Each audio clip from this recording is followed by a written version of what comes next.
嗨，大家好，我是利友。今天这个影片呢是991的 Frimby 工厂40周年版的详细解说。那我想大部分的人可能都跟我一样，就是在看到这个 Frimby 工厂5双鞋的照片流出来之后呢，就对这双991印象非常的深刻。那我自己是觉得说它是跟那个时候的 Toe Snyder 992联名款是蛮像，因为除了Toe Snyder 那一个联名款，它上面有一个区块是橘子色的部分之外，其实这整体的配色跟那一款992是蛮像的。可能有另外一部分的人呢，只是因为在 Dover Street Market 的991联名款推出之后，才去注意到这个 Frimby 工厂40周年的版本。因为 Dover Street Market 那个版本，它的量非常的稀少，而且在转售的网站上面的价格又非常的昂贵。很多人就想说，那是不是就退而求其次来买这个比较普通的一般发售版本？那其实，在 Dover Street Market 那个版本发售之后没多久呢，就这个 Frimby 的40周年版也在欧洲的小卖店上面偷跑了。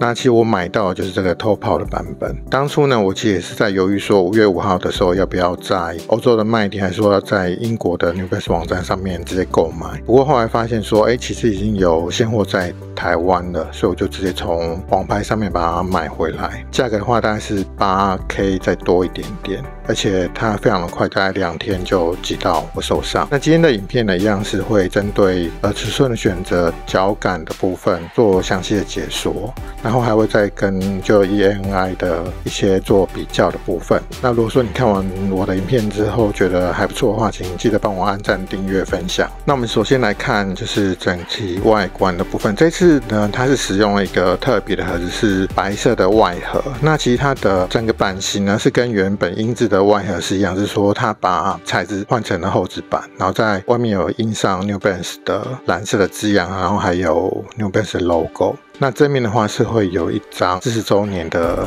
字样的这种图案。我本来以为是会跟美制的鞋一样，是会有特别的盒子。那其实以这一次就是同样版型的这种盒子来讲的话，我是觉得说好像有点诚意没有那么够的部分。另外就是在翻开这个盖子之后呢，它里面会有一段话是写说这个 Frimby 工厂多么注重品质啊，巴拉巴拉巴拉之类。然后旁边会有3个17的 logo 的介绍。那我觉得说，其实这段话在我等一下的介绍里面呢，会觉得还蛮打脸的。我等一下再跟大家说为什么。那另外呢，就是它有附一张这个纸，就是它说明了每个鞋子的部分呢是用上了怎样的科技。那我等一下也会再做详细的解说。那除了就是鞋子上面附的这个比较算浅灰色的鞋带之外呢，它还有另外附2双鞋带。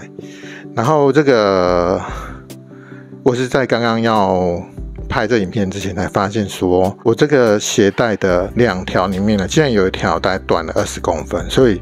等于说这个鞋带就是完全没办法使用。所以我不懂说Frimby工厂鞋他们说多注重品质的品质到底是管控在哪里。那另外呢，就是它的鞋垫部分，就它有这个40周年的这特别印子在这鞋垫上面。那我们来看鞋子外观的部分。它的整体呢，就是使用了一个很高级的这种麂皮的材质。那这麂皮的材料是猪皮去做成的，其实你可以看到我这样摸它的这个质感非常的好。那另外就搭配这个银色的网布，那这边是有一个 3M 的区块。然后鞋舌部分呢，一样是用网布来组成。然后这部分呢，是一个比较偏向于深奶油色的这种合成皮的部分。那上面就是有用白色的袖子绣上 New Balance 991，然后还有一个小 N 的部分。然后这边的话呢，它的 N 是使用了 3M 的这种 N， 然后是用白色把它框边框起来的。那这边有一个也是一样奶油色的这种合成皮的部分。那它的中底呢，则是使用了前面是白色的，这部分是 C cap 的部分，然后后面的部分呢，则是有这个 N cap 的这中底。那它是跟上面这一样，是比较偏向于奶油色的这种，就是有点做旧的这种感觉。然后它在前面跟后面这边呢，都是有各用了一块 Absorb 的材质。那后面的部分呢，就是这边就是有一块合成皮的部分，然后这边是 3M 的区域，那中间有绣991的字样。那另外一边也大概的看一下，这个网布呢其实还蛮闪亮的，我觉得这个网布真的是非常的好看。那内部的话呢，它这边就是有一个标是 New Balance 1982年到2022年就40周年的这种特殊的标。然后英国的生产标呢，它是没有办法看出生产的日期，可能就是要扫这个条码，但它上面就是有秀出尺寸。我这次是一样是买美国的11号。那这是外观大致上的部分。这个版本呢，跟 Dover Street Market 的版本有什么差异呢？主要就是差在这个鞋子上面。Dover Street Market 的版本呢，它这边会有一个 DSM 的字样，然后另外就是在右脚的鞋垫上面，它是会是 Dover Street Market 的那种特殊的印制的图案。那不像说在40周年版就两脚都是一样，是40周年的这个图案这样子。然后有朋友就说要跟991 ANI 比一下，那我们这边也大概来看一下，想说这样拿会不会比较容易看到。其实呢991 ANI 呢，它整体的鞋子呢是用皮革的方式来呈现的，所以整体的色泽其实跟这双是完全不一样。那包含网布的部分，它其实也是不一样的这种网布。反而觉得说40周年版这个是有点比较偏深灰色一点点，然后 ANI 的这部分是有点比较像是亮银色这种网布。那另外就是它附的这个鞋带呢是一样的颜色，那只是说在鞋舌这边它也是有些颜色不同的地方，我想这样应该可以很清楚的看得出来。然后鞋垫的话，它是 ANI 它是附图案是传统991的这种鞋垫，但是材质是一样的。然后鞋后跟的地方呢 ，ANI 它是用秀上2001的这个字样，是跟这个991是有所差别的。然后另外就是后面这一块，它是有做 3M 的地方，但是40周年版它就是有一个合成皮，就这边比较不一样。那另外就是内里的这个标志，一个是40周年的标，一个是991的20周年的标，所以这边是有点不同。然后另外就是 N 的部分，一个是 3M 的 N， 然后一个是也是 3M 的 N， 不过它是做深蓝色的，男生款是深蓝色，然后女生款的话就是有点蓝绿色那种感觉。那这是外观的比较的部分。那尺寸的话呢，我是直接建议说就拿大半号就好，因为这个991的鞋款呢，它是属于比较长、比较扁一点点，就前面这边比较扁一点点，而且就是整个鞋身是比较长的这种 SL1 的版型。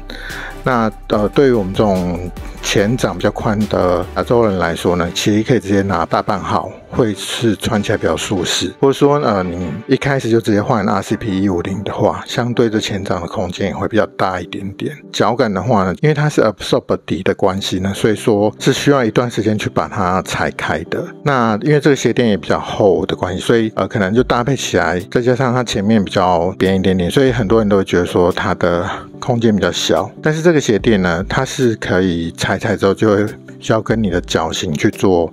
密合。那像我自己是不换鞋垫就直接穿的，所以呢我会觉得说就是其实这个991的鞋款是需要训鞋去训一下的。那大概就是你可能穿出去比如说爬个那种小山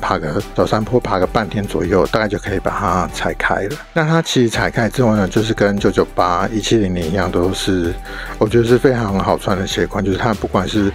稳定性啊、支撑性都非常好，而且9走也不会觉得累。只是说脚感上面会觉得说是比较偏硬一点点，因为它不像990 V3 或者是说993一样那么的回弹，比较有 Q 度那种感觉。整体来说呢，会觉得说这一次的这个配色其实是蛮好看的，但是它其实只是把传统991的配色搬到这一次的4周年版上面。那如果说你有仔细的去看过991过去的一些配色，比如说比较秋冬季的配色，你会发现说这个比较深褐色的这种配色其实还出过蛮多种，只是说它可能在网布上面有不同的颜色的搭配。目前呢，就是因为只有欧洲发售的关系，所以说可能价格上面会比较硬一点点。那像在英国网站购买的话，其实再转运回来大概也是要8K 左右，所以我觉得到底要不要买这个40周年版呢，就是可以看自己的选择。那我自己是蛮喜欢这配色，所以我就想说，反正我都要收了，所以就贵一点点也没有关系。如果说不是一定要买这颜色的朋友，其实你可以到